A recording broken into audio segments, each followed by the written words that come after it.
George Crum here. Welcome to the third annual Think Outside Virtual Outdoor Show.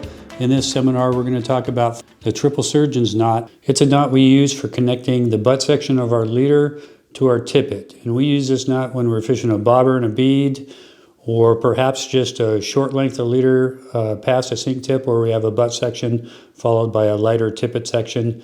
The triple surgeon's knot is really easy to tie. It's really strong. And you can match up different diameters of line and still make it work. Unlike a knot like, say, a blood knot, where if the diameters are not very similar, a blood knot doesn't work well. So here's how we do it. I'm going to demonstrate using two different colors of line, a white piece of rope and an orange piece of paracord. The surgeon's knot is basically just an overhand knot. And to make a triple surgeon's, which is definitely stronger than a single surgeon's, you just make the overhand knot 3 times, essentially. So we double over our length of butt section and our tippet. Draw a circle. Simple as that. And now we're going to make an overhand knot. So we take both ends and we put them through the hole. And I usually just take the tippet and I pull it out, the whole thing through. So this is what it's going to look like so far. Okay, it looks like a doubled overhand knot. Now we're going to take the same 2 sections again and do it again. If we pulled this tight, that would be a double surgeon's knot, which is still stronger than a single surgeon's knot, but it's not as strong as a triple surgeon's. You might be wondering to yourself now, well, if a triple surgeon's is better than a double, why don't we try a quadruple surgeon's? The reason is you don't gain any increase in strength by going to a quadruple surgeon's. It seems to max out the benefit at the triple. So here we go. We're basically just going to massage this knot to make sure nothing is crossing over in a way that it shouldn't. And we're going to pull it tight. And depending on what you're joining, you wind up with a really small, almost football-shaped knot. So there you have it. That is a triple surgeon's, tight and heavy stuff so that you can see it. Once it's pulled tight, you can clip the ends. One thing I didn't do on this demonstration was lubricate the 2 pieces of material before pulling the knot tight. I always do that when I'm tying a monofilament or fluorocarbon. So this knot, great to join monofilament to monofilament, could be different diameters.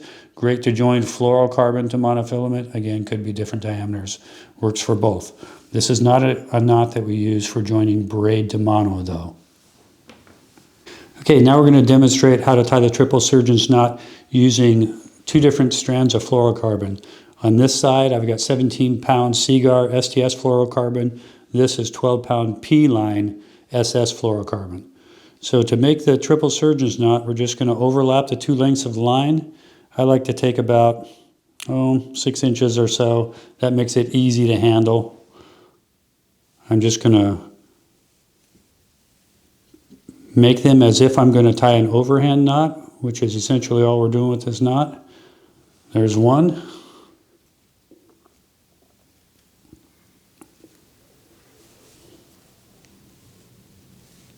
Two, just pull the tippet on through. And come here, little guy. 3. Pull it on through, and before you tighten it, what you have is essentially that. I like my tag ends to be long enough that I can actually get a hold of them and pull hard.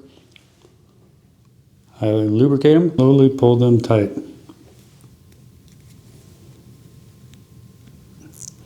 The knot should form evenly, and the heavier the 2 sections are that you're joining, the harder it is to snug the knot down. But when you're done, you wind up with something that looks like this. I'll usually go a little bit further, and I'll pull each tag end tight like that.